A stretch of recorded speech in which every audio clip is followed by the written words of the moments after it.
I'm your host, John Myers, live from Stillwater, Oklahoma. We have got a great show tonight. It's John Myers. Hey, everybody. Gotta have my notes. It's John Myers from the KICKER UnMasked studios. Gotta have my notes. Alternator. Hey, everybody. We have fun. Hey, everybody. Hit like and subscribe. Right here, right now. It's John Myers. We like to give stuff away. Alternator. Post some more pictures. We got to thank Steve and Becky live from Stillwater, Oklahoma. Don't forget Texas Roadhouse right here, right now. Hey, everybody. Don't forget right here, right now. We have got a great show tonight. Hey, everybody. Had a great dinner tonight. It's John Myers. Right here, right now. Had a great dinner tonight. So, hey, everybody. So, housekeeping. Had a great dinner tonight. So, alternator. Housekeeping. Housekeeping. So, Tuesday night. You done messed up, Aaron! From the KICKER UnMasked studios. Housekeeping. Right here, right now. Hey, everybody. So, it's John Myers. Hey, everybody. It's John Myers from the KICKER UnMasked studios. Hey, everybody. From the KICKER UnMasked studios. It's John Myers. Right here, right now. We have got a great show tonight. Hey, everybody. We have got a great show tonight.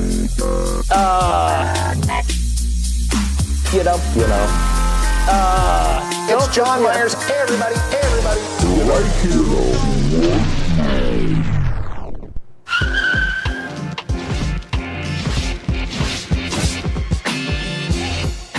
Good evening, ladies and gentlemen. It must be Tuesday at 7:30, December 3rd. Did we catch you off guard last week when it was Turkey Tuesday? Come on, be honest. Tell us in the chat. Ernie, I can't see the chat. Is there any chat? Is anybody here? Anybody watching the show? All right, show me some chat. So, as you can tell, Ernie's here because, he's running his mouth again. But also, we have, I can see the chat. All right, hey, Brian Gary, good evening. Thank you for being here, Brian. So we've got Steven running the cameras tonight, and Colin's doing the social and the contest, of course. And JW, he was here today, but he's leaving tomorrow because he's going on a work trip to Mexico. He's going to check out a resort where we're going to take about 700 of our best customers to Mexico in May of next year, and he's going on a work trip to check it out and make sure that it's a great place to hang out. So everybody feel bad for JW because he's working really hard this week. So we also have some special guests here tonight. Now, if you watch the teaser, you know that we have our very own Mr. Aaron Surratt. You know Aaron, you love Aaron. He's going to be here in the studio talking with us, and a very special guest star, Dr. Liz McCullagh. Now, Dr. Liz is an expert in how the brain processes the things we hear. And we also brought some of her students. Ernie, studio audience, hello, everybody clap, yay! Woohoo! That is our studio audience tonight. So we're going to have a great time. We're actually going to talk to some of them as well about their experience in the class, because you may not know this, but Aaron Surratt has been co-teaching one of these classes with Liz. And so they've got a lot to talk about. So it's got to be a great show. But let's see who's here with us tonight. Sean Malin. Good evening, Sean. New quote from Aaron. Show me some chat. Yes, please show me some chat. Double entendre there, right? Don Weatherford. Hi, students. Don says, hello, students. They're waving at you. Brian, yes. Brian says, love the mullet. Okay. The mullet has been, okay. All right, go back. Okay, turn us, show us the full glory. There it is. It's because we live in Oklahoma, and that's acceptable here.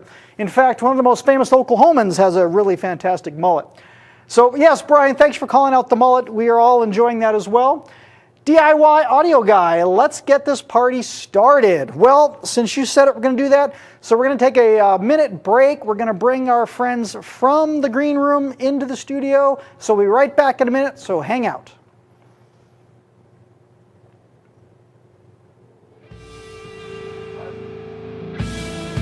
It's been a long road since the original Kicker christened that first pickup truck. It kicked off a car audio renaissance, and upgrading your music in a vehicle was a requirement. America's music machines became living loud over your passion, your emotion, your existence. Outdoors or on the open road, your sound is Kicker.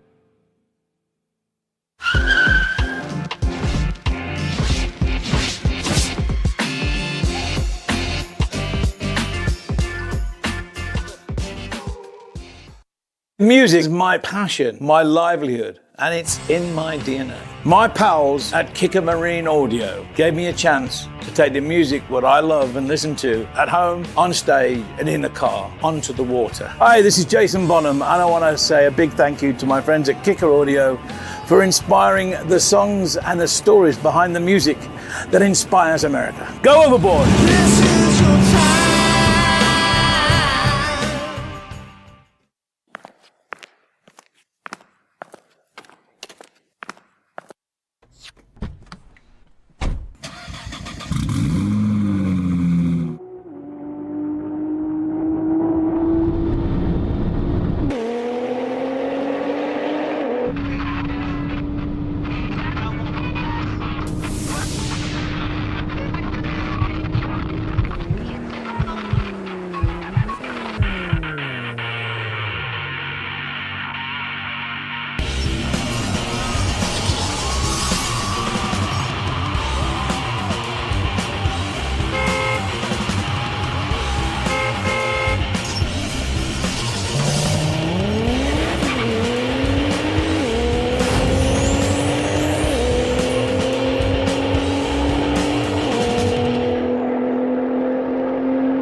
Welcome back, and thanks for coming back. And I got to call out DIY Guy. Can you put up that comment, Ernie?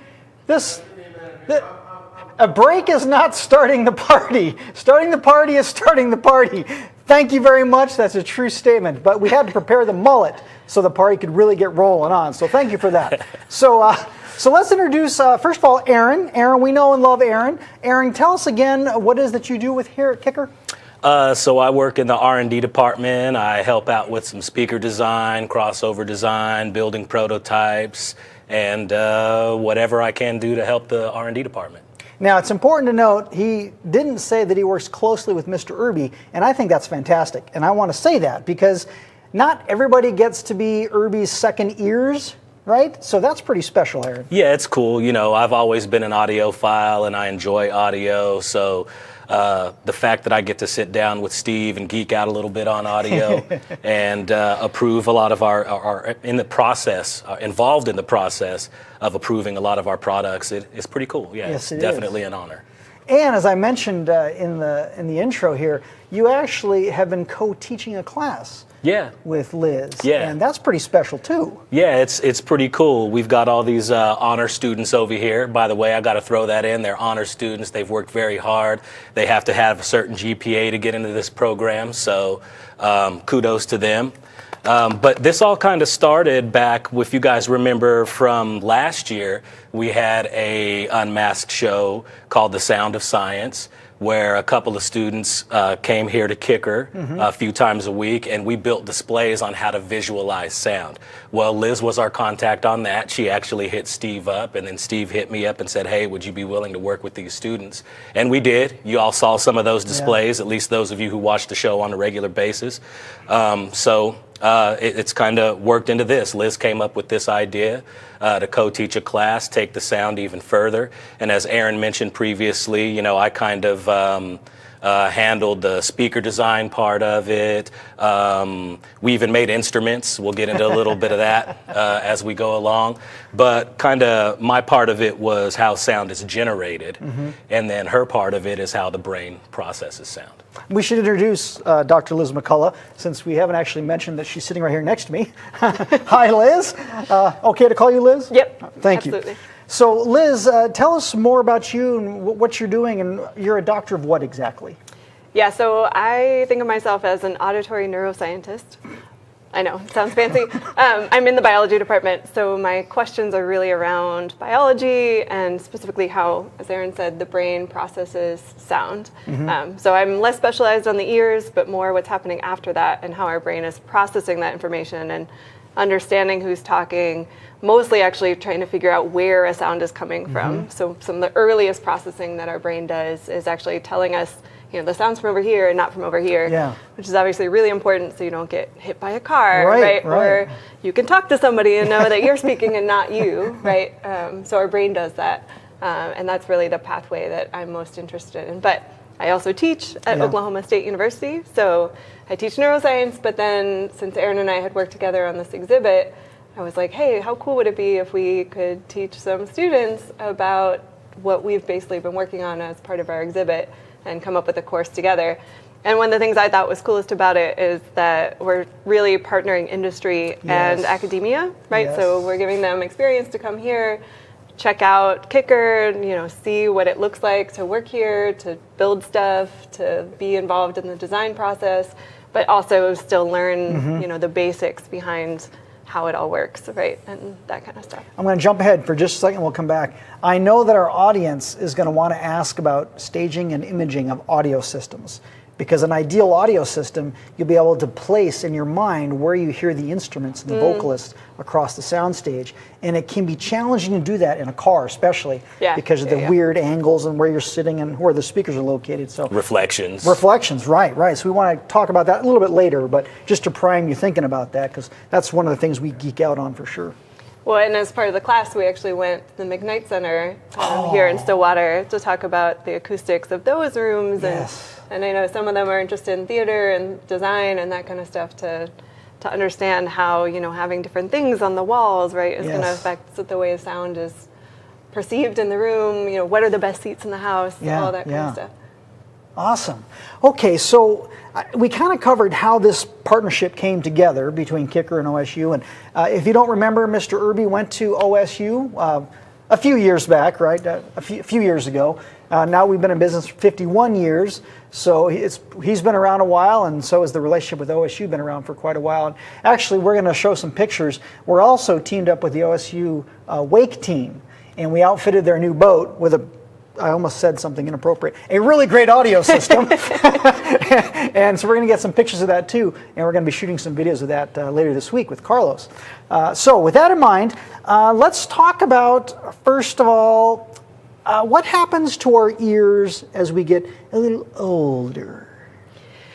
Yeah, so the first thing we lose is our high frequency hearing, right? So kids, students, our kids, right, can hear much better than we can. And so the first thing to go is our ears. And that's not really what I study, but what's interesting is that it's not just your ears. Your brain also kind of changes the way it's processing information too. It slows down your synapses, which are the things in your brain that help your brain basically make connections, start to slow down and wear down. And all of that also contributes to things like hearing that you won't get detected at the doctor, right? If you go to your doctor and you say, I can't hear very well anymore, you're getting older, and they do all these tests and they're like, but your ears are fine. Well, your ears aren't the whole story, right? Your brain also has to process that information. And so some people have perfectly normal, or at least as expected, normal hearing for their age, but then their brain just isn't processing the sound the way it's supposed to. So this is a question that actually I didn't think about asking before, but so we often say that their ears are tuned to a baby crying. Is there any reality to that, or is it just a dad thing?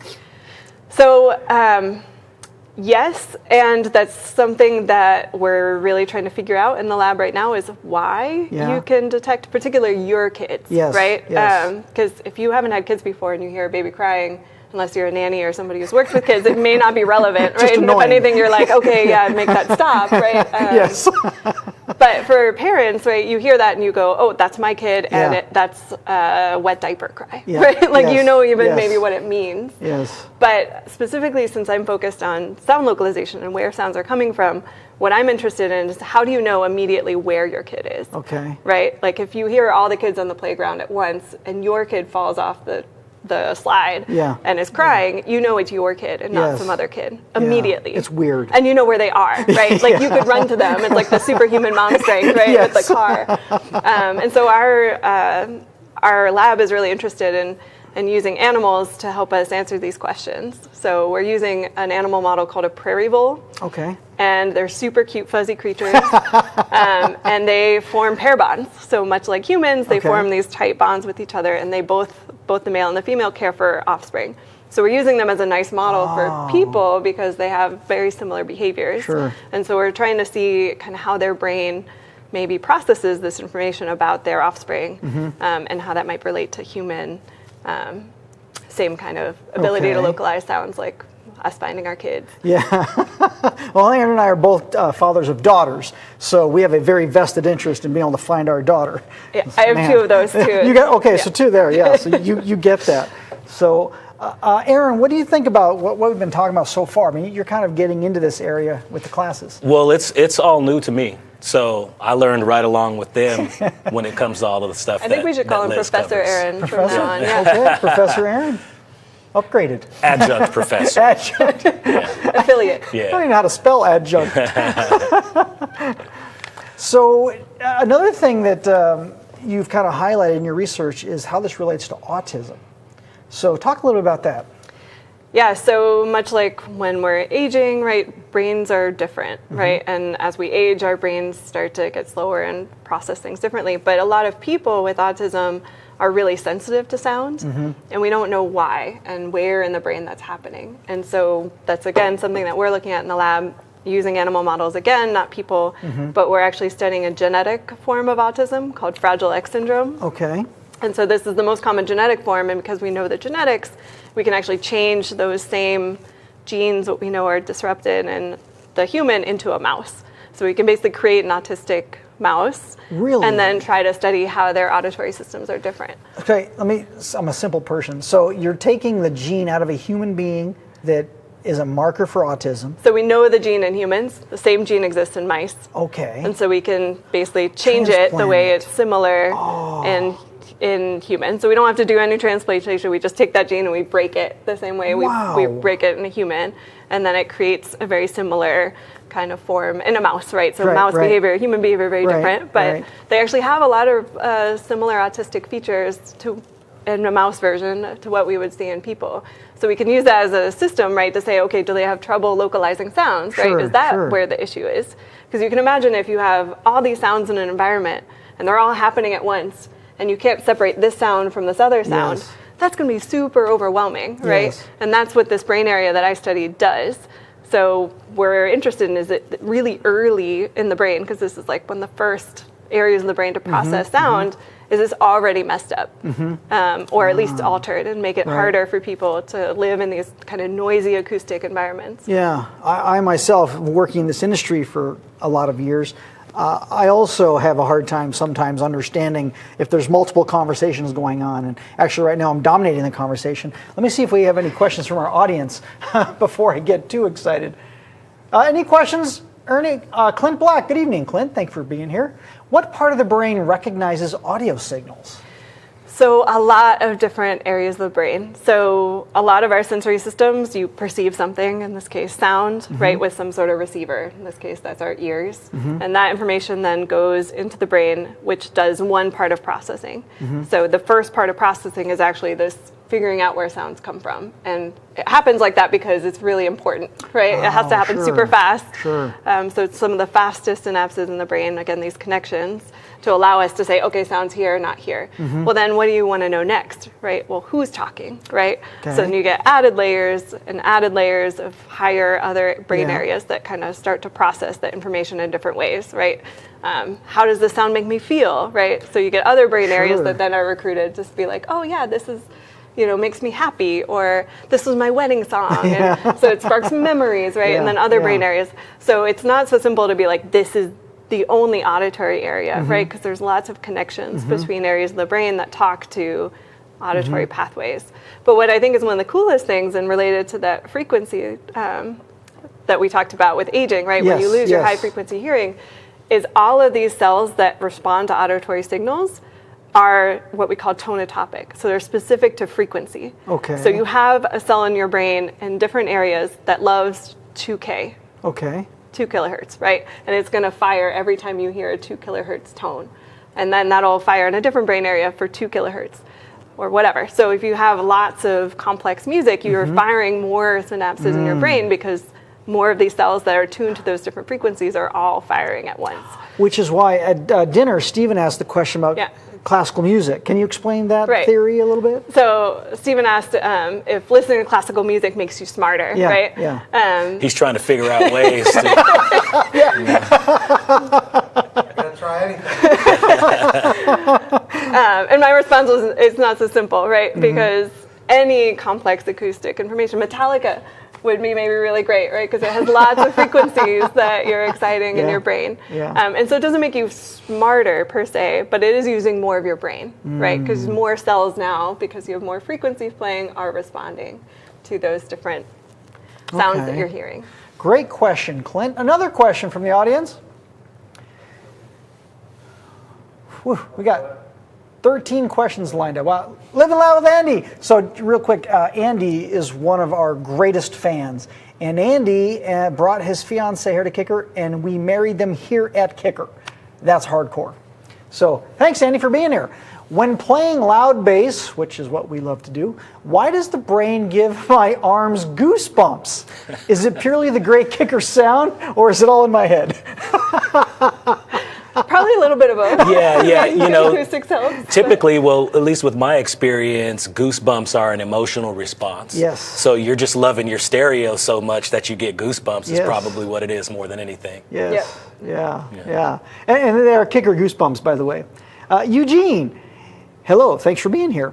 In the frontal lobe, if the frontal lobe is damaged, how would the audio signal move?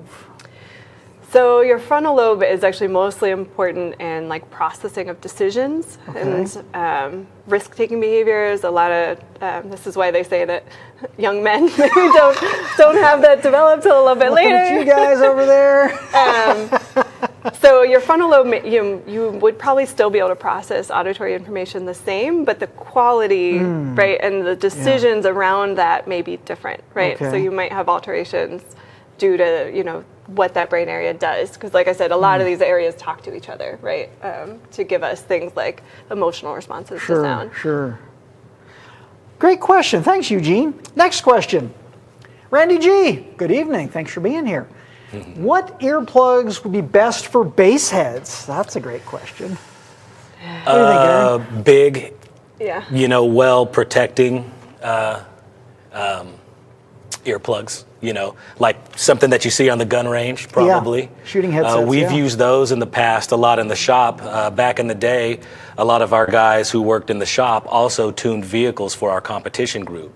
So they were, very adamant about wearing ear protection when working in the shop, and that's what they used. And I would wear them from time to time, and they do a really good job of blocking out the sound.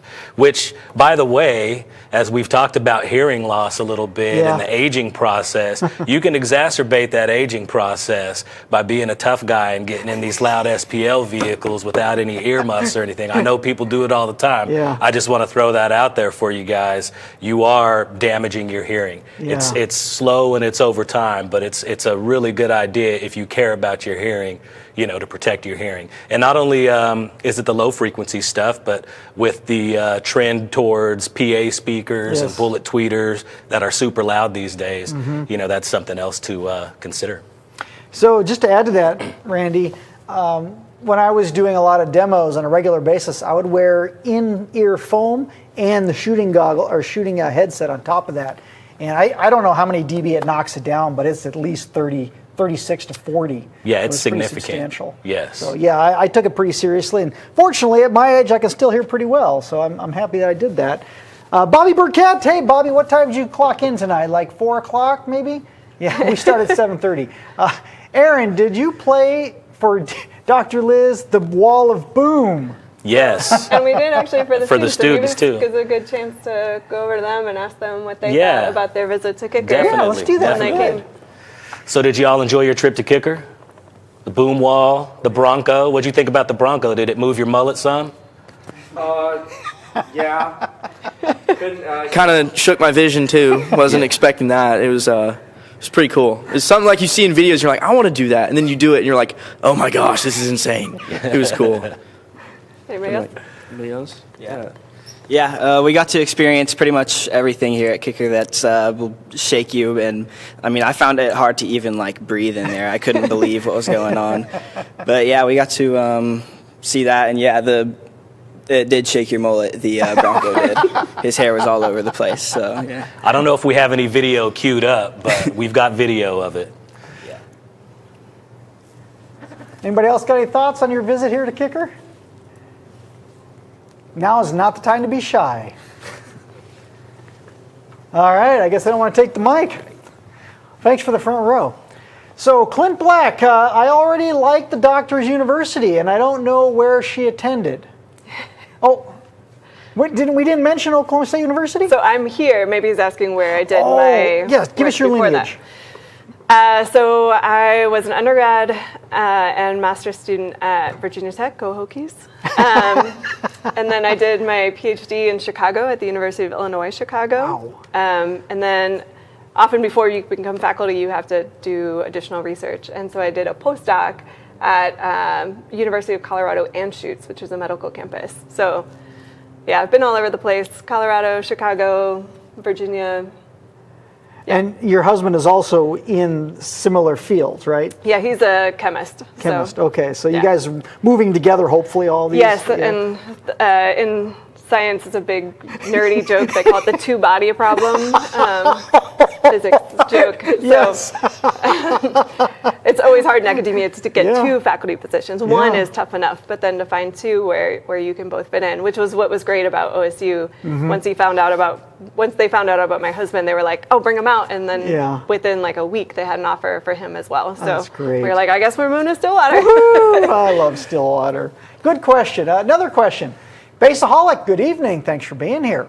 How does the brain integrate low-frequency sounds with tactile and vestibular sensations and distinguish between hearing and feeling them?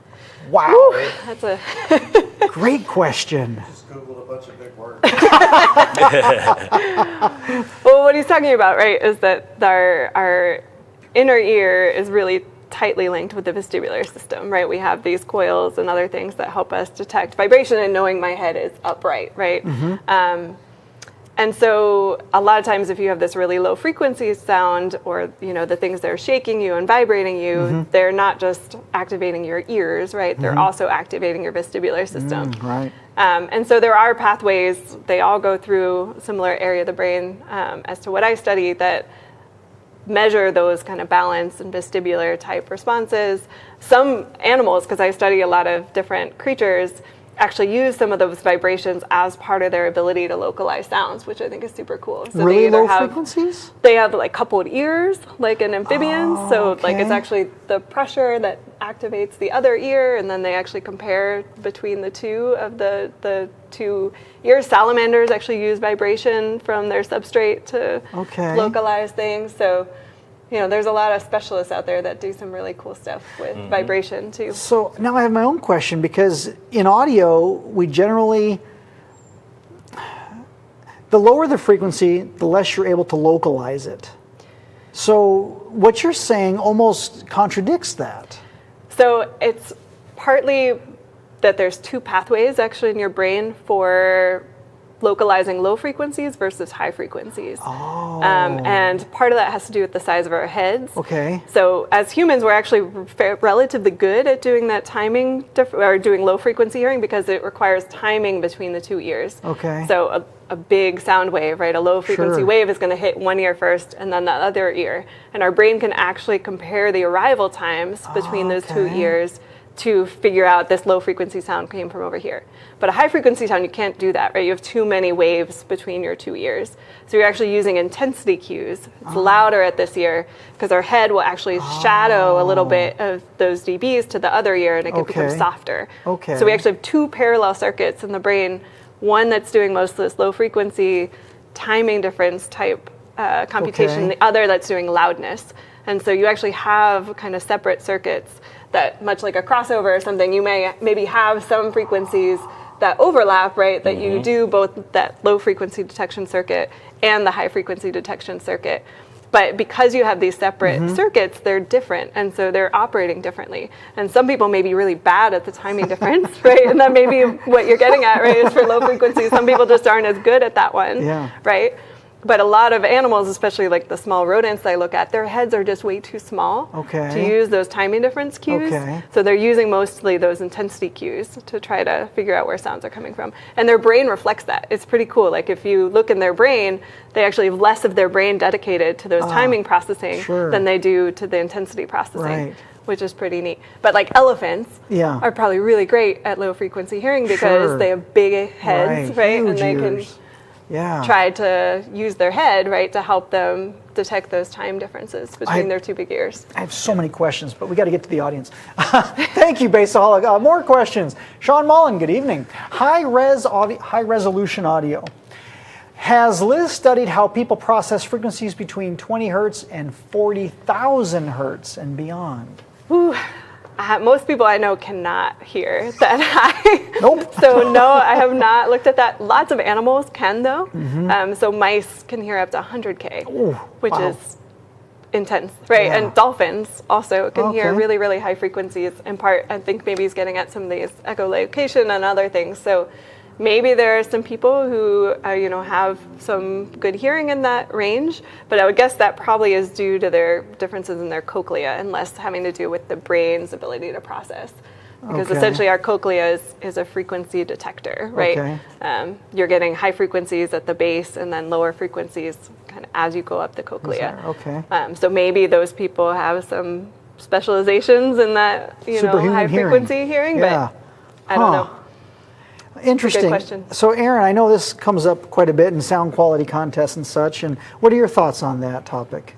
Well, it's very related to what we do. I think, especially going back to the whole time delay and amplification thing. We deal with that all the time, tuning systems and things of that nature. So there's a lot of ties I've learned between the things that they do and what we do here. In our field. Well, I know we've talked about transfer functions, for example, right? Because the size of your head and the size of your ear are going to affect your perception of sound, right?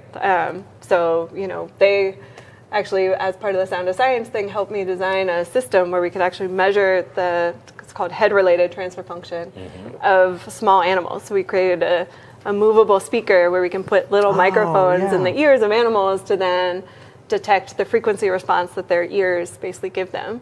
So kind of like the KEMAR head that some of y'all may be familiar with is how we test headphones and things of that nature. But it was done on small animals. It was cool. It's an arch-shaped design. I think every 10 degrees you can move a speaker, and then you can fold it this way every 10 degrees and back the other way every 10 degrees. So you can do like a half-sphere frequency response plot Wow. which will ultimately give you a 360 because the 180 is just a half of that. You know? Sure. So yeah, it was a really cool project. It was somewhat intense. Yeah. Took a little bit of math to get all the distances right and all of that, but it was very cool, and I guess it's working pretty well for you all. Well, and we actually published some results on the prairie voles in the Journal of the Acoustical Society of America in January that actually involved the setup that Aaron helped build, and we gave a shout out in our acknowledgments to Kicker for their help in designing Excellent. that. And got to give a shout out to Cameron and Peyton because they were a huge part of that as well. And they were also co-authors on that paper then. And they were on our show, right? Yep. That was Yes. they were on the show on September 2023. If you want to go back and watch that episode, last September of 2023, that's when that episode aired, and it was called the What Does Sound Look Like? And that was a great episode. I mean, we had a lot of fun. I think you were out of town then. Yeah, right? So I couldn't make it, unfortunately. Yeah, that was a lot of fun. And boy, that young lady, I think it was Paige, right? She had a lot of energy. Peyton. She had a lot of energy. Yeah, Woo-hoo, she was did a great job. She was great. So, more questions from the audience. Jeremy, good evening. But what is worse for hearing, lower frequencies or higher frequencies? We're having a debate about this. Yeah. You know, we've always been told and taught that low frequency hearing loss is temporary and not as long term, where high frequency hearing loss is permanent. I don't know. The verdict is out. I think anything loud is going to be detrimental to your hearing, loud and over time, whether it's low frequency or high frequency. So we've all been told that over the years. I don't really know if there are any studies to back that up. So I don't know. It's hard to say. Yeah. I know there are lots of people who study this. I do not, unfortunately. But I do have some colleagues, and you could look up work in Colorado who actually look at blast studies and things like that from soldiers, right? And other people who are exposed to a lot of that low frequency pressure, right, from a blast or something like that. And there's definitely damage caused there. There are other cool species, though, that can regenerate their hair cells.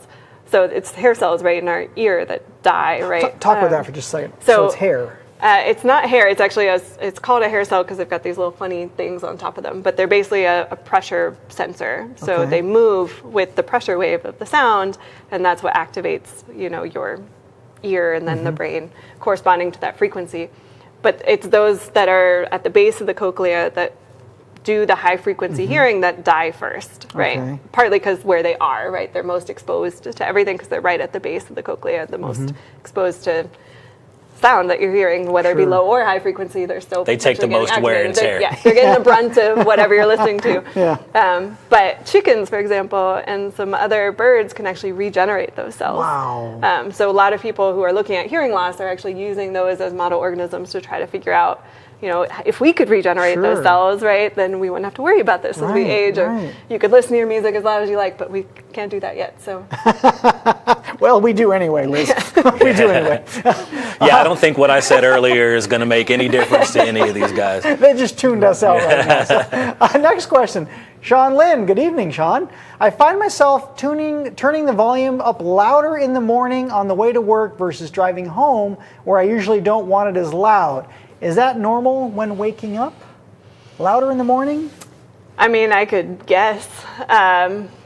It could be that you're trying to wake up, right? Yeah. You're kind of getting yourself going, and then by the end of the day, you're tired. Yeah, you just don't want as much stimulation. Right. Yeah, you haven't been stimulated at all in any way. So by the time you get off work, you're probably a little bit overstimulated from the day. Yeah. And that's probably part of it. It could also just be your routine, right? If this is what you always do, that's kind of what you're expecting, and all of that our brain is expecting too, right? Like we like routine, and so if that's what you always do, that's what you're comfortable doing too. So many years ago, when I was working in retail, I had my first high quality auto sound system, Honda Accord, doesn't matter which one, and I was driving at night, and it sounded so much better than when I was driving the day. And I called my product rep and I said, what's going on? And he said, psychoacoustics. During the day, you can see the dash, you can see the speaker, you see all this information, and that becomes part of your listening experience. But at night, you don't see any of it. You're just driving. So you're just enjoying the music, and you're not processing, well, that speaker's there, that one's louder, that crossover is weird. So it takes away all that psycho stuff. What do you think about that? Well, I think barometric pressure could have something to do with that as well. Yeah? Because if we have more pressure on our inner ear. That's probably going to affect the way that we perceive sound. Yeah. We know that with SPL competition that different barometric pressures from higher elevations versus lower elevations is going to affect your score. Sure. You know? So that can be a part of it as well, I would think. Maybe it could be your sinuses and pressure you have in your head. I know when I've got a cold, I don't hear as well. Yes. You know, so there's so many variables. Yeah. Huh. Interesting. Next question. Dawn, one contact is off center. Dawn, good evening. Do self-professed audiophiles perform better on auditory discrimination tasks than everyday people? I don't know about self-professed, but there are certainly people who are really good listeners, much like, you know, wine tasters, right, who are really expert tasters. You also have very similar people who have the ear, right? Aaron's probably one of them. Yes, he is. He is the guy. And yeah, there's a lot of variability in especially sound localization ability between people. And we know, for example, that the brain reflects that too. So people who are musically inclined, right, also tend to be really good at listening to music too, right? Because they can tell they're slightly off in their pitch or, you know, that kind of thing within themselves. But their brain also shows that. So there's this substance called Malin, which basically is how fast your synapses can connect, right? How quick your brain processes things. And people who are really good at music actually have more of that fast connectivity between brain regions, allowing them to kind of more quickly do that type of processing. Sure. So there's lots of differences that happen like that. Like in the taste system, you would have a similar thing, right, for kind of expert tasters, but you also definitely have that as audio folks as well. Now, again, the self-professed part is difficult because, you know, I may think I'm really good at something, but whether I actually am. You know, and we all know it's a very subjective thing as well. Absolutely. You know, it's very opinion-based, you know, so you have that layer of it. But it's just like a lot of things, you know, it takes a lot of experience, learning what to listen for.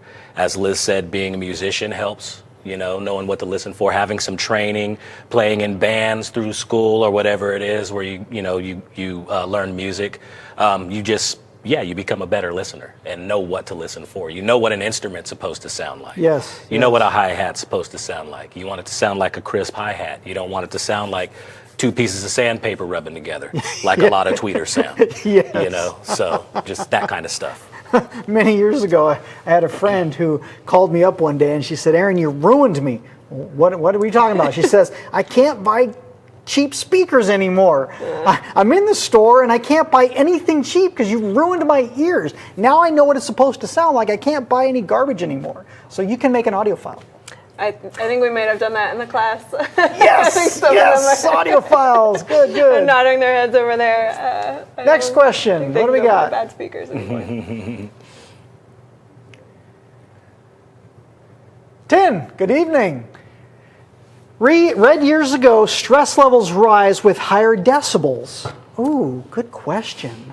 Well, I mean, that kind of can go back to the overstimulation thing. Yes. You know, if I'm overstimulated, sometimes I can get a little stressed out, or if I'm in an environment that's loud and I'm trying to focus on something, you know, it'll drive me a little bit crazy, so.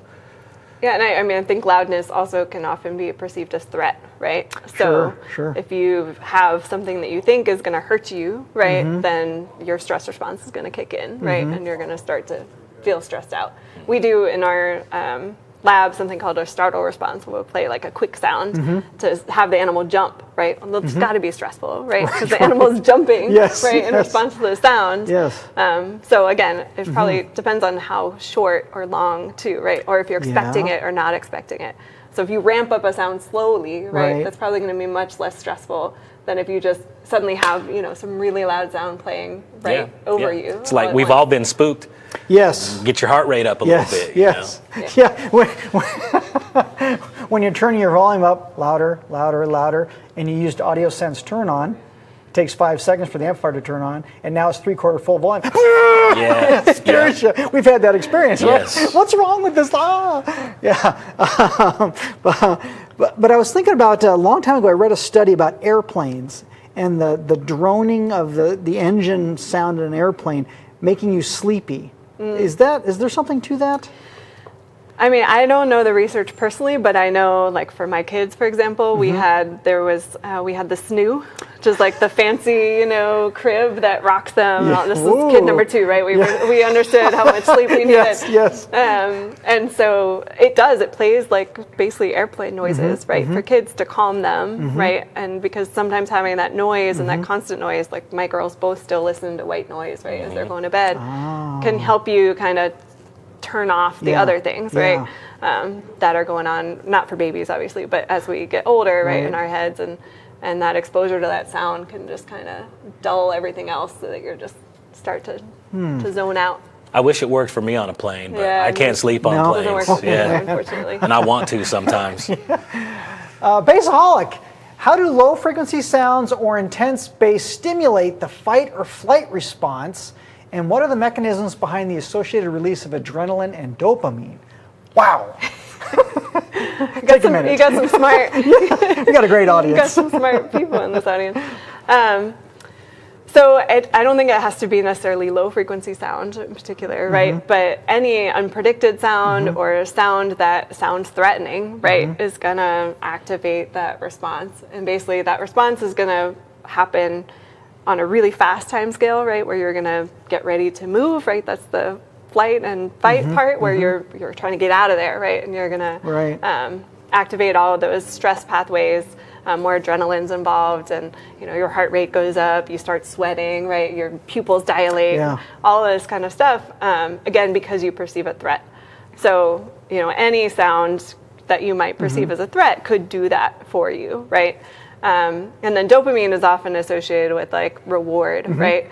And so if over time you kind of trick yourself, right? This is why we love roller coasters and stuff like that, is you get that adrenaline rush. What also happens is you get these endorphins, right? Which are ready to fight off the pain, right? That you might get if you get an injury, right? That's what they're there for, right? They're basically like opioids for your body, but you make them, right? They're there to be like, okay, you're going to be all right, to make you feel better after that's over.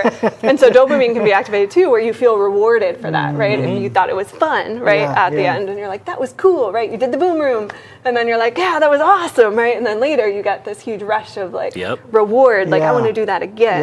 Yes. So all of that's intertwined.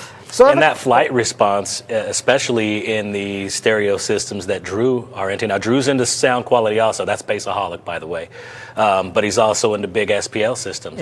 Sometimes they just hurt, and you got to get out of there. So that's part of your flight response on that, I think. A kidney punch. Exactly. Hurts so good. I have a question for the students in the audience there, the live studio audience.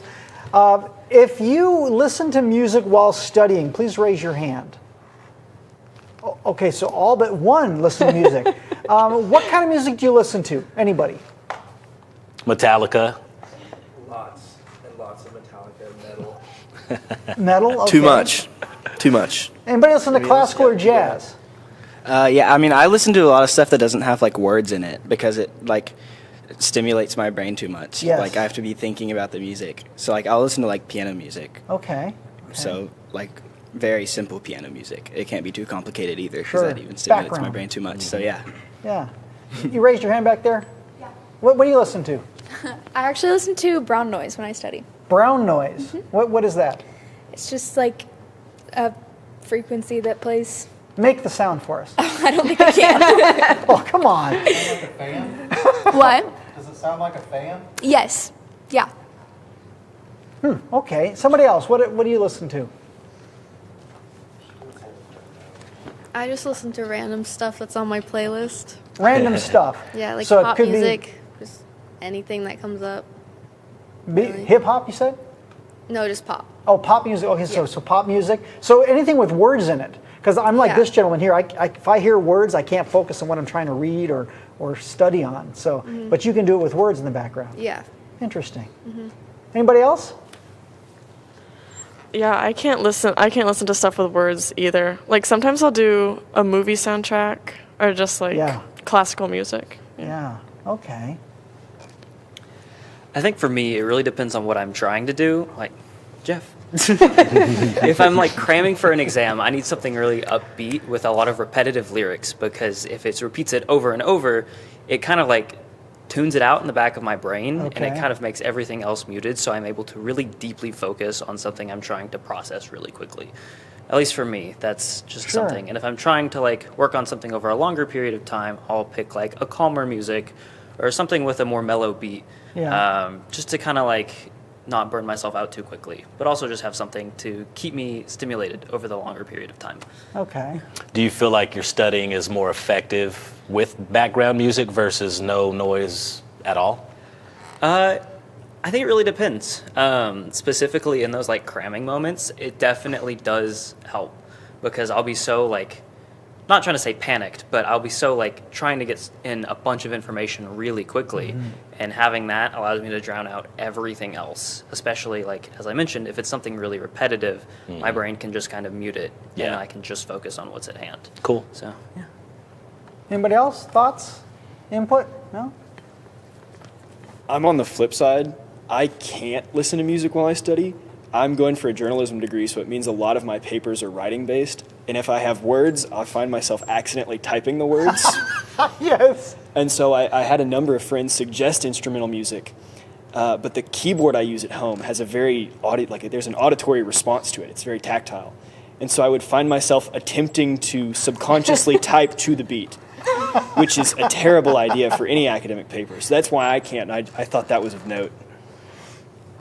So no noise at all, just silence. I'll sit in my closet if I have to. You got roommates, huh? If I'm cramming in the apartment, I will be in the closet, Yeah. which is, about as polar opposite, but it works for me. So. Yeah. Oh, it's interesting. The first thing we actually did in the class was I had them each send what their favorite song was or a song that they really loved, and we actually had to try to guess whose song was which one. Oh, that's cool. So it was a really fun icebreaker, I thought, to kind of get to know everybody and learn more about their tastes. And it was way harder than I think any of us expected. We all thought we would figure it out right away. Not so much. Huh? No. Oh, that's neat. Great. More questions. What do we got?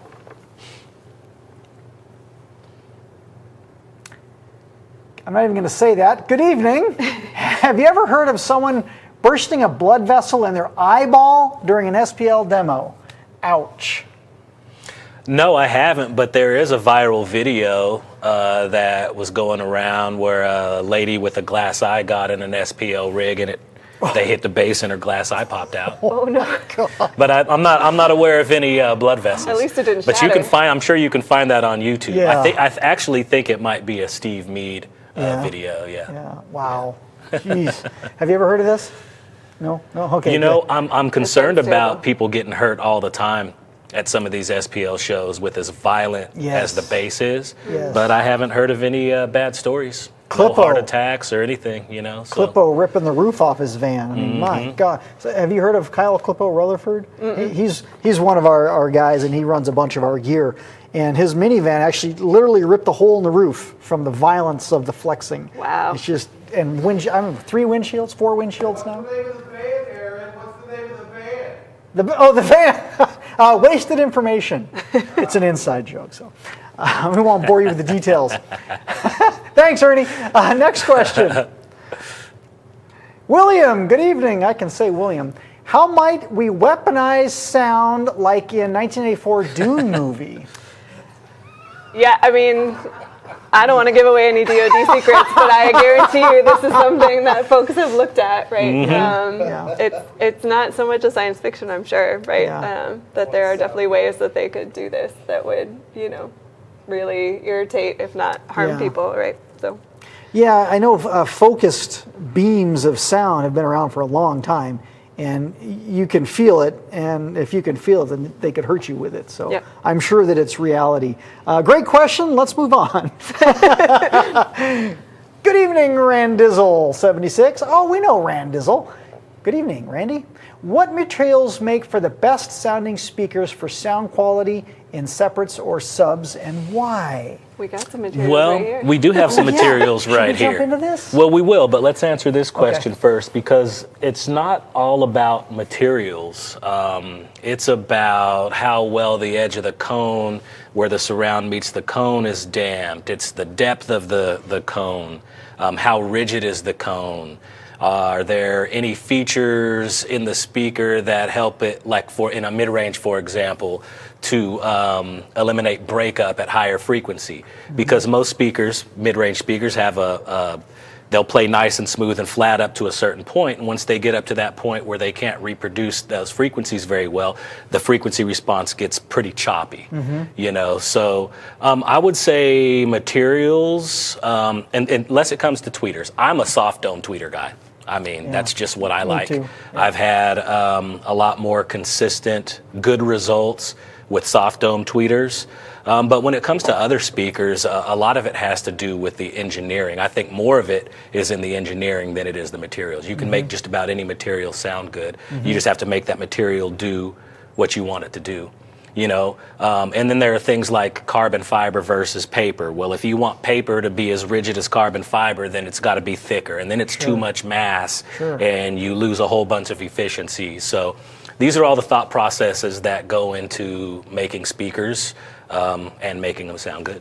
So a lot of trade-offs in the engineering side of things. Yeah, definitely. Yeah, it's to me, it's more engineing than anything else. Than material. Because you can take a speaker that has, the same ferrite motor, the same parts cost. Yes.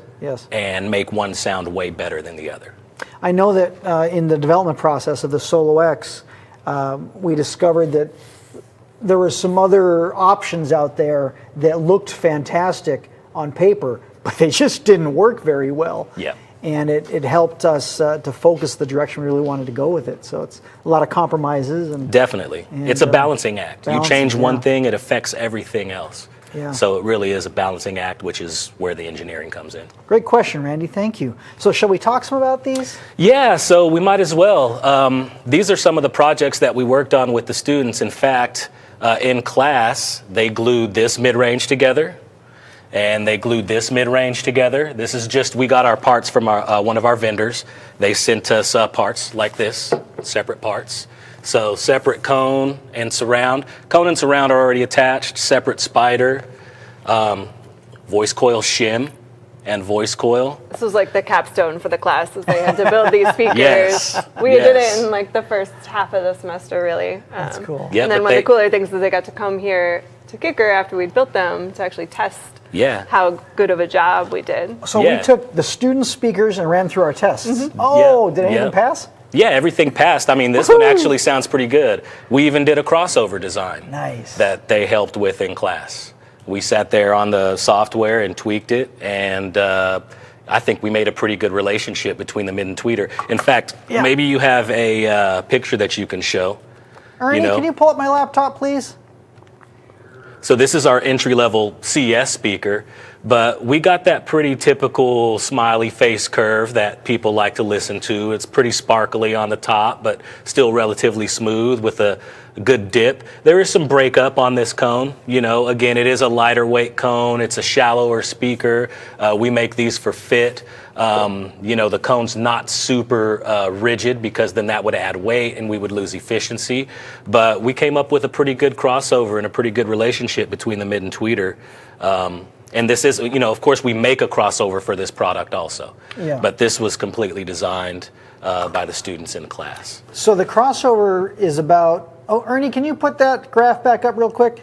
So the crossover frequency is typically what, 3.5? I think these are somewhere around 4K. I don't have the individual responses of the independent drivers pulled up on this graph, but I think if I'm going off of memory correctly, it was about 4K, 4 to 4,500 hertz where they overlapped. Okay.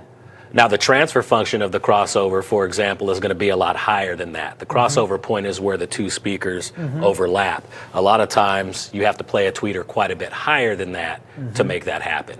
So you have your transfer function frequency, the transfer function of the crossover, but then you actually have the crossover point. So. Wow.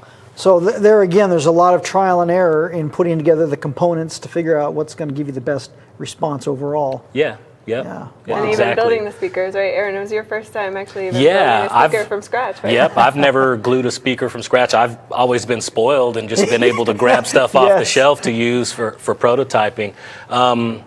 But they did an awesome job. You know, they soldered the tinsel leads, which is an extremely delicate process. You probably can't even see these tinsel leads I got pictures on camera. of that. But yeah, you should have some pictures of them doing work let's show in the class. We can also turn it back to them after we show the pictures, see what they thought about the process, what they liked, didn't like. I thought I had it. Keep talking, Aaron. I got to find this email from you. That's not it. Oh, there we go. Ernie, can you pull me back up again? Yeah. So there you go. There's Jeff on the soldering iron. Was this your first experience with soldering anything? Have you soldered some stuff in the past? Not much. Not much. How about anybody else? Is this anybody's first experience soldering anything? Yeah. Yeah, and they all did a really good job. It's a real delicate process, especially on this CS mid-range. You've got these metal tabs on the cone that you have to solder the tinsel leads to. And if you get them too hot, they'll melt right through the cone. Yeah. So it took a lot of precision. We had a little bit of melting, and they got a little misshaped, but it wasn't anything that we couldn't just cover up with some glue. So. Ernie, I got more pictures. So there's. So yeah, you can just run through some of these and see them at work. We also built a subwoofer. So we did a 10-inch subwoofer. Oh, there it is. Just basically a bigger version of the same thing, but there you go. But they did everything. The spider was separate. The cone and the surround were their own separate piece.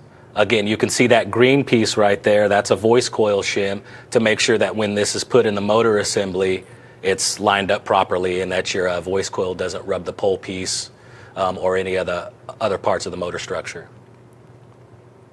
Adjunct Professor Surratt guiding the students. Yeah, so it's been a very cool experience. It's not anything I ever thought that I would do. So I appreciate Liz for hitting me up and giving me this opportunity. Oh. So here's a picture right here. We did a tour at OSU. That's an anechoic chamber. So that was my first time ever being in a full-on anechoic chamber. We do some tricks here to be able to take speaker measurements and trick things into thinking that the speaker's in an anechoic chamber. Right. Basically, we go into the time domain and we just limit anything beyond the first reflection. So it shows us just what the speaker's doing. But to have something like that would be really cool because you're not picking up any room stuff, no reflections, and you can just see exactly what the speaker's doing. And you know, you're not compensating. You're not compensating for things that can't be affected. You know what I mean? Like baffle diffraction on an enclosure or reflections off of a wall, for example. That's great. I didn't know we had that over there. Yeah, it's pretty cool. In the engineering department. Yeah. Wow. Okay, so here's another section of the class. So after we got done doing speakers, and so these all go back to how sound is generated. Again, you know, I kind of covered how sound's generated.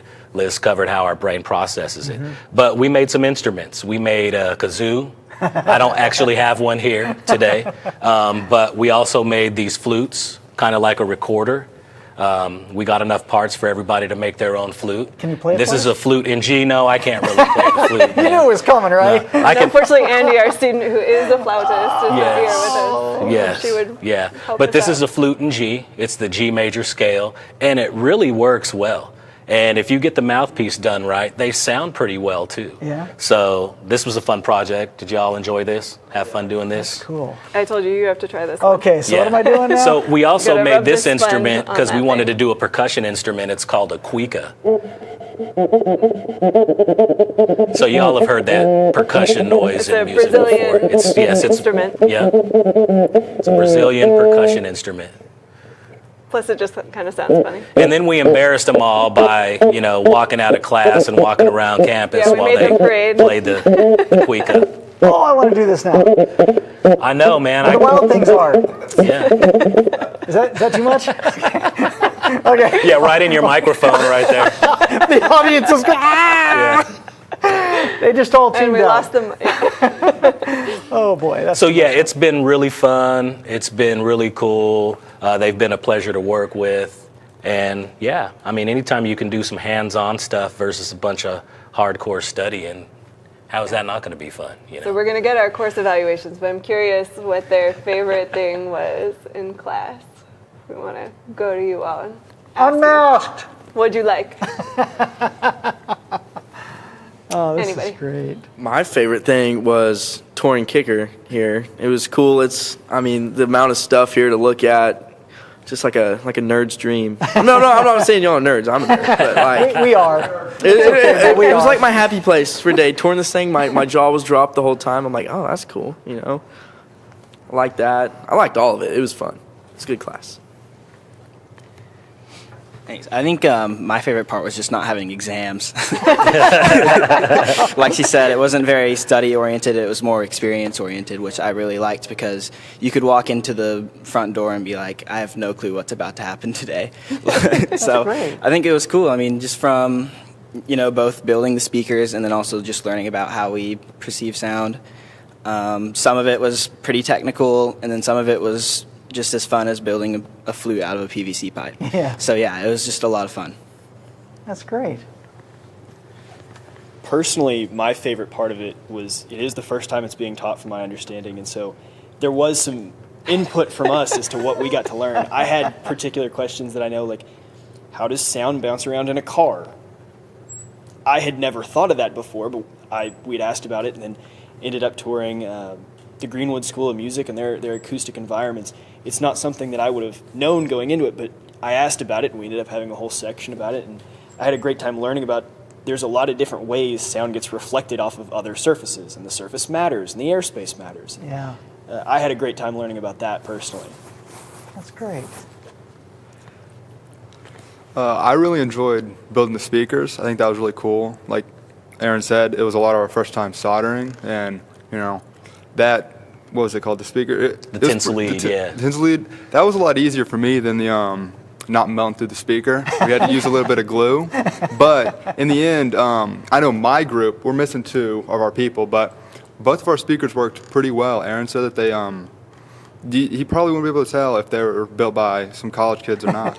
So I think that's pretty fun. Yeah, they worked well. Everything worked really well. We had a couple speakers that had some buzzes, but for the most part, and that's to be expected. I mean, they're being hand glued together in a classroom. We don't have nice glue dispensers with the speaker basket on a turntable. So yeah, I mean, considering what we had to work with, it's very good work.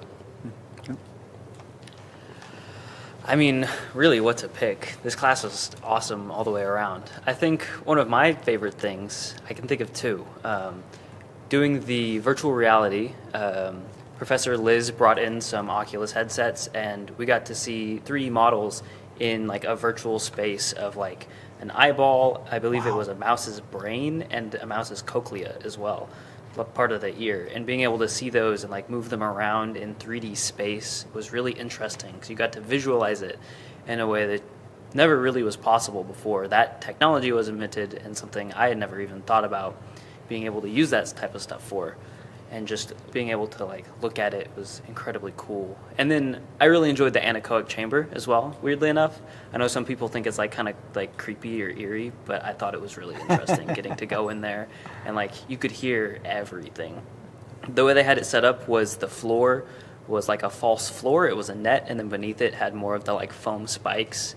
And so every time like someone would shift their weight, you could hear the fabric stretching of like the net. And like every single little thing, it was just really interesting. Your own heartbeat. No, you genuinely could, yeah. I'm a hospitality and tourism management major, so this is not really my area of expertise or anything, but I grew up doing musical theater, and I've been around a lot of speakers, but my favorite part was definitely learning like how to build them and kind of experiencing that sound from like a different standpoint than I'd ever thought of it before. So yeah. I guess I'll stand up. One of my favorite things was when I believe Mark Perry came in and demonstrated some instruments for us, and my favorite was the theremin. I believe it was one of the first like electronic instruments, but he played it very differently than any other instrument that I've ever played. So, what was the instrument called? A theremin. Theremin. Never heard of that. It's weird. My favorite thing was probably all like the hands-on stuff we got to do. So like building the instruments and building the speaker, because like I had never used a drill before, and like I had never soldered before. Never thought I would, but then like doing it just like made me feel cool. So That's great. Good. That's great feedback. I got a question for the kids. Students. Yeah, you might tell that. Oh, so cameraman Steven's got a question. Do you guys feel like this was a unique enough class that you are genuinely much smarter than people who have not taken? He wants to know if the students are now smarter than people who haven't taken the class. In a very specific audio sense, yes. I'm in no way smarter than the average bear, but when it comes to speakers, I would like to think that I know more than, non-students who haven't taken this class. Anybody else have a different take? Did we make some audio files out of you? Definitely. Excellent. Yeah, I think now I think a lot more of how I would set up a sound for acoustics. Like I always love listening to music, and I want like my own, when I have a house, my own just like room to listen to music. And this class has really taught me how I could set up that room optimally, so that I get the best sounds, And Aaron is pretty good at sounding like Kicker, because now I want to get a nice setup in my car, and I was never really big into that before this, so, Cool. That's great. What was the question again? Hold on, I got He was ready to answer it, no matter what it is. That you are more intelligent than the average person who has not taken this class. Hard yes. Trust me, I'm an engineer. It was just so cool, because like I've always liked sound, I've always liked speakers and cool tech like that, and then like we kind of just like dove really deep into it. I feel like if someone like interviewed me on it, I feel like I could like do a pretty good job of like relaying it and stuff.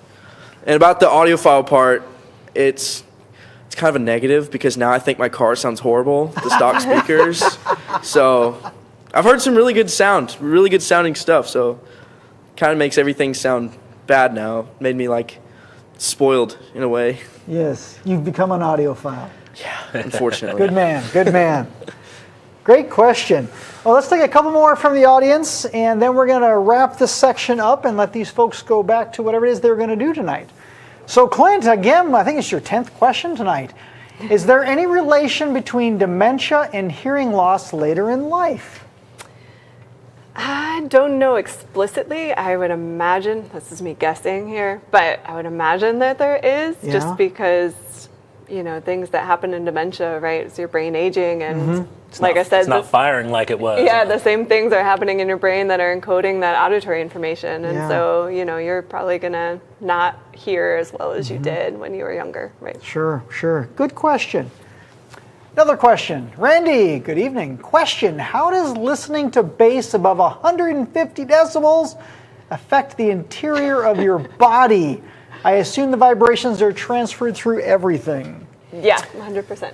Yeah, they are. I mean, who knows what kind of effect they have. We know that there's not any short-term effect, because we see people getting into these vehicles that are even way louder than that on a regular basis without any problems. If they're long-term effects, I don't know. It's, the verdict is still out there on that. But there have been a lot of guys doing this for a really long time and don't seem to have any, issues. And though, as we learned in the class, right, what is one of the best things to absorb sound? The human body, right? We absorb a lot of sound ourselves. Like, we are a sound absorbent thing, right? You have a lot of people in a room. Yes. All of those people are absorbing the sounds around you too, right? That's why you need speaker systems and things like that to amplify the sound even more. That's why a lot of bodies rooms, in there. And that's why a lot of rooms sound better. Yes. And the stereo sounds better when there are a lot of people in there. Yeah, because you're actually making the sound quality better. Yeah. Gelatinous meat bags. Yep. That's what we are. Next question. Bassaholic, again, great questions. Where can we find your publications to learn more about your research? I have a website. It's elizabethmccullough.com. You can also check out OK State Experts Directory that has a link to all the faculty at Oklahoma State. And so you can Google me on there. Google me. OK State Expert Director me. And that gives you a link to all my publications, my grants, all that. But I like my website a little better because it's got my grad students and the people who are actually doing the work on there and highlighted on there. We got a ton of undergrads who do work in the lab too. And it gives shout outs to Kicker and our Sound of Science stuff, and I have a little blog so you can read more about the applications of the research that we're doing too. So check that out. Drew, we'll put it in the show notes. Thank you. That's a great question. Let's take 2 more questions. What's next? Stu, good evening. Does the environment affect our ear's ability to localize sound? Example, car environment versus a free field. I mean, absolutely, right? Yeah, a lot of reflections in a car. Yeah. So, and everything's within close proximity. So, yeah, it's a lot different. Windows down versus windows up completely different sound. when it comes to localizing sound, Yeah, for sure. Good question. Okay, let's take another one. Final question for this evening. Adrian, good evening. Why do some people have to turn the radio down to see the intersection? I mean, this is kind of what we were talking about before, right? Yes. For some folks, like you really, and kind of to your question about, can you listen to sound while you're studying, right? Yes. For some folks, you really need to focus on one thing at a time, right? And so if you are somebody who really, in order to pay attention to that intersection, needs your visual system to be 100%, you need no auditory interference, right? So maybe you turn off that sound. For other folks like myself, or I think Emily back there, right? Like I love having multiple things at once. Yeah. I can't even watch TV without both the subtitles on and like doing the Sudoku all at the same time. Like, I need all that multiple stimulation happening at the same time, right? But a lot of other people need like the very narrow focus, right? So it kind of depends on what you're used to and what your brain, how you process stuff. So for many people, having all of this conflicting stuff going on at once is too much, right? So you got to focus on one thing. That's me.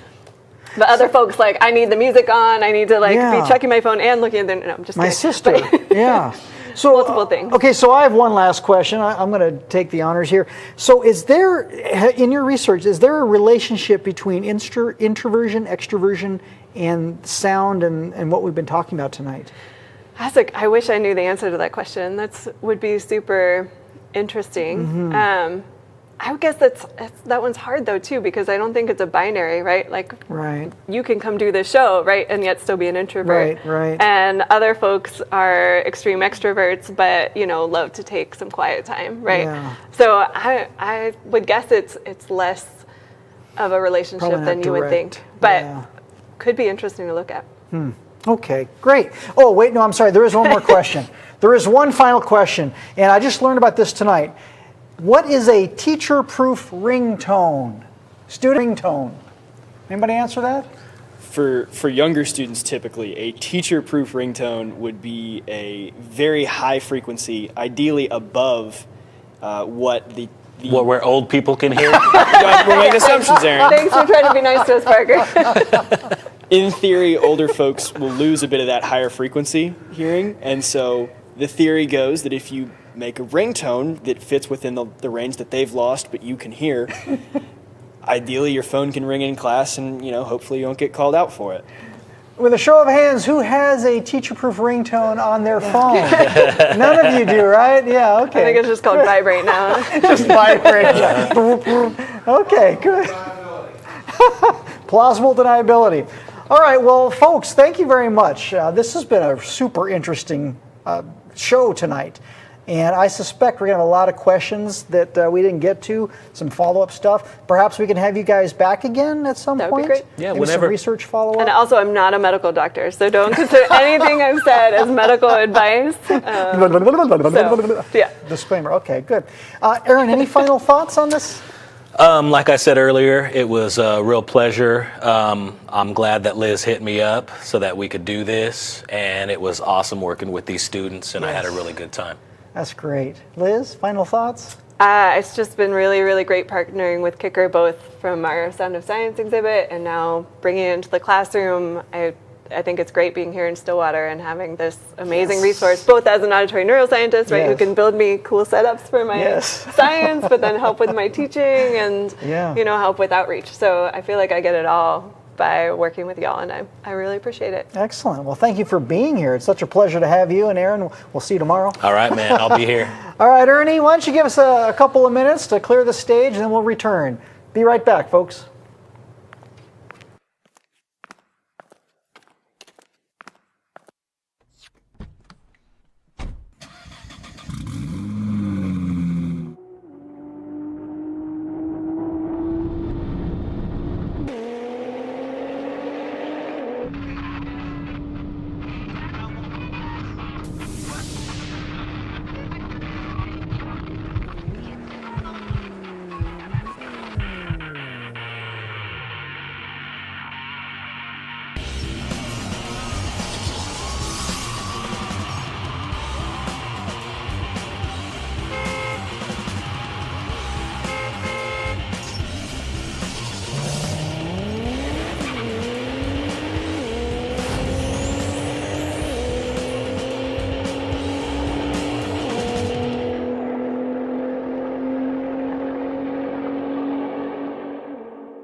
KICKER Performance Audio. For almost 50 years, we've been rocking the planet with our world-class product covering everything that drives you, whether in your car, truck, boat, motorcycle, side-by-side, or even on your head. KICKER Performance Audio's passion for bringing you your favorite music like you've never heard it before is what drives us. So wherever you need us, KICKER Performance Audio will be there for you.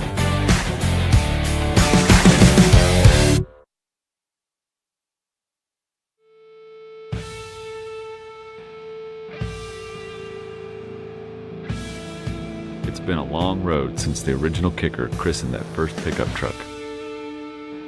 It kicked off a car audio renaissance, and upgrading your music in a vehicle was a requirement. America's music machines became living loud over your passion, your emotion, your existence. Outdoors or on the open road, your sound is Kicker.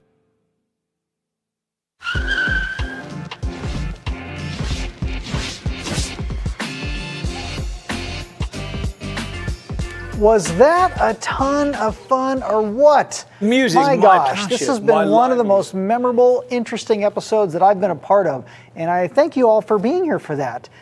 Man, what a smart bunch of people we had here tonight. So next up, we're going to talk about our tech questions of the day. I've got two questions here. The first question is, I have a Key 200.4, that's our 4-channel Key technology amplifier, and a 3-way KSS component set. The 3-way system has a 6x9 or a 6 3/4, and then it has our 2 3/4 and a 1-inch silk dome tweeter or a textile dome tweeter. How do I set this amp up in biamp mode? This is a great question. So technically this is a 3-way system, and biamp mode with a 4-channel amplifier is more of a 2-way system setup. So what you're going to do is you're going to use amp 2, which is channels 3 and 4, you're going to run those in a band pass configuration. So you're going to have a low pass for the mid-range, mid-bass driver, and a high pass to filter out the really low bass. So that's going to be driving the mid-range, mid-bass frequencies. Then on amp 1, which is channels 1 and 2, you're going to run the high pass. And during the setup process, in biamp mode, one of the tests that the amplifier does is to determine the size of the speaker, whether it's a mid-range or an actual tweeter. It determines the size based on the frequency response. And it's going to detect the fact that there's a 2 3/4-inch driver playing lower frequencies than a 1-inch dome tweeter could play. So it's going to set it as a mid-range high pass. Now here's the trick. You're going to need to use the supplied high pass crossover that we give you in the box for the tweeter. If you don't use the high pass for the tweeter, then the tweeter is going to see about 300 hertz and up, and that's not going to be good for that tweeter. So real quick recap, you're going to do a low pass and a high pass, so a band pass on the mid-range driver, and then you're going to do a high pass to the 2 3/4-inch, and then you're going to do the passive, the capacitor high pass for the 1-inch tweeter, and that'll work beautifully. It'll sound awesome. Next question. I have a WX1000.4, that's the Warhorse 4-channel full range amplifier, and I'd like to know what ST series speakers would pair up to the amount of power this amplifier produces. Great question. So the Street Series speakers, the 9-inch are designed to run about 250 watts, 300 watts RMS, the 7-inch 250 watts RMS, so they're designed for quite a bit of power.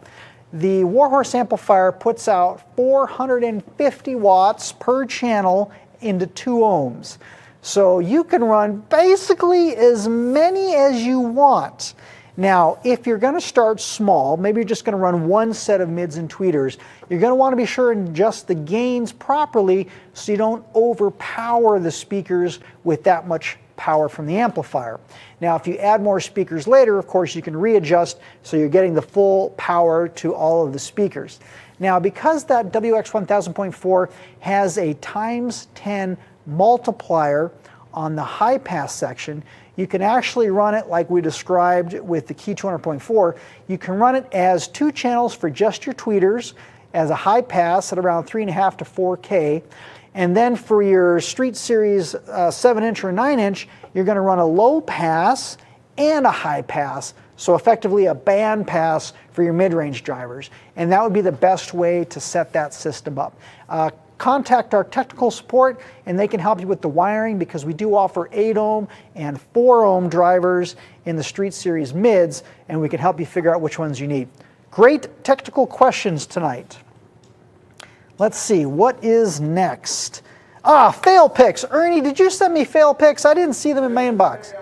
Check my mail. Okay, so Ernie's got some fail picks, hot off the press, as he likes to say. Give me just a second, Ernie. It is loading. Blue Peak was out here working on the internet today, and so I want to make sure that this is going to work before we get too excited. Oh, get rid of that. Okay, Ernie, go ahead and pull me up, please. So here's fail pick number 1. Just got done installing my backup camera. I think it did a pretty good job. Oh, this has got to be a joke, Ernie. So they mounted the backup camera to the tire. So they just put screws into the tire tread. So I guess in a pinch that would do, but for the long term, that is definitely not the right way to do it. Next up we have, let's see, Ernie, what am I looking at here? Oh, okay, so yeah, I can't go down there with the, so at the very bottom of that door jamb, if you can zoom in on your screen there, you'll notice they've got what looks like a red, maybe a red and black wire running right through the door jamb.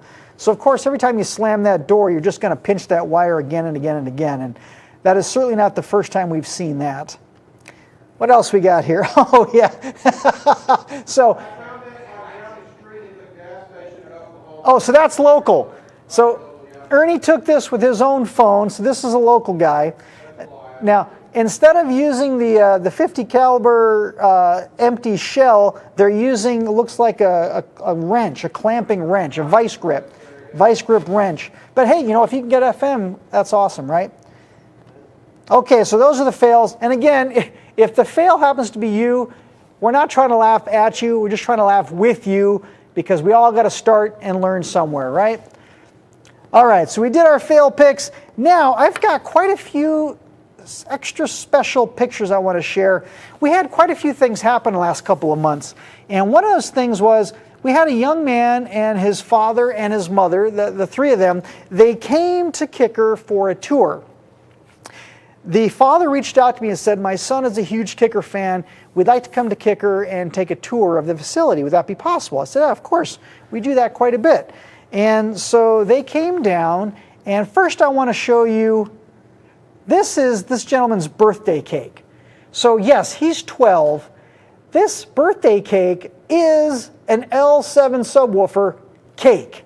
I mean, how awesome is that? I don't know who made that cake, but that is fantastic. So that's his birthday cake. So his 12th birthday present was coming to KICKER. But now I want to show you, so this gentleman, Daxton, this young man, this 12-year-old, this is his truck you're looking at here. And this truck is, well, it's really impressive style. All the stuff on the hood there, that's the stuff that was part of his birthday present. They came and they just decked him out with all of his birthday gifts. But this is the truck that he's working on. And again, this young man is 12 years old, and this is his project. And it's pretty amazing. So you're looking at going, wow, is that real rust or is that pretend rust? This is all the illusion of what this young man has been able to do with his hands and, of course, the help of his father. So just incredible project. Nice young man. There he is right there. That's Daxton standing with his truck. Lakers, I don't know much about the Lakers, but I think they're a sport team. So here's his mom and his dad, and I wanted him to pose with the quad box. Of course, the quad box is iconic. And so we did take them through R&D and showed them all the fun stuff we had to look at. Of course, we had to bring them into the studio, and we had to get a couple of studio pictures with them. And as you can imagine, this young man at 12 years old was just grinning ear to ear the whole time. I think his face hurt when he left because he was having so much fun smiling. Took him through Mr. Irby's private museum. Had a wonderful time. And of course, every tour ends at the wall of boom. So we had to have a wall of boom moment. And if you'll notice this dark area here, this is DJ Murphy's thumb. DJ Murphy, also known as Shannon, she's a museum curator here at Kicker. She took the picture for us, and her thumb is in the picture. Thank you, DJ Murphy. So that was Daxton's visit, and I think Daxton tuned in live tonight. Daxton, if you tuned in tonight, please say hello in the chat. We want to make sure that you're paying attention. And if you're watching it later, we're calling you out, and you had a great time, and thank you for coming. And you have such a lovely family. You're a fortunate young man. So that's the first thing I wanted to show you, folks. And the next thing I want to show you is, so OSU, we had Liz here and some of her students. This next picture, we did a tour for the OSU Spears School of Business. Now, the Spears School of Business is one of the colleges here at Oklahoma State University. And Mr. Irby does a lot of work with the Spears School of Business because obviously we're a very famous business here locally, but also internationally. And so these folks came and they toured the whole facility. They had a great experience, asked a lot of great questions, and hopefully some of them are watching tonight because I really enjoyed you guys and girls being here, so thank you very much. So I wanted to show you that we have those kind of tours going on with those folks. And then, just today, we had the OSU wakeboard team drop off their boat. So the OSU has a wakeboard team, which I didn't know that was a thing until just recently, but they have this fantastic boat, and I want to show this to you because it is fully decked out, of course, with Kicker gear, right? Of course it would be decked out with Kicker gear. So the boat was dropped off today. Carlos and I are going to be shooting some videos with this boat because it is decked out with our new MS and MSC marine premium speakers and subwoofers. And of course it has the KMTC 11-inch, 2 sets of those on there, running off a KXMA 1200.2, which is lots of power. The boat can be heard everywhere that it needs to be heard. This is the new MWLE 10.4, which basically is a 10-inch loaded subwoofer enclosure that can be mounted down firing, forward firing, or up firing, and it has a 10-inch passive radiator as well. And this is a fantastic sounding subwoofer, and it's loaded into the in the storage area along with the amplifiers. This is a set of the 8-inch component systems. You'll notice that it is a component tweeter, and they just put that in there to get better sound in the boat.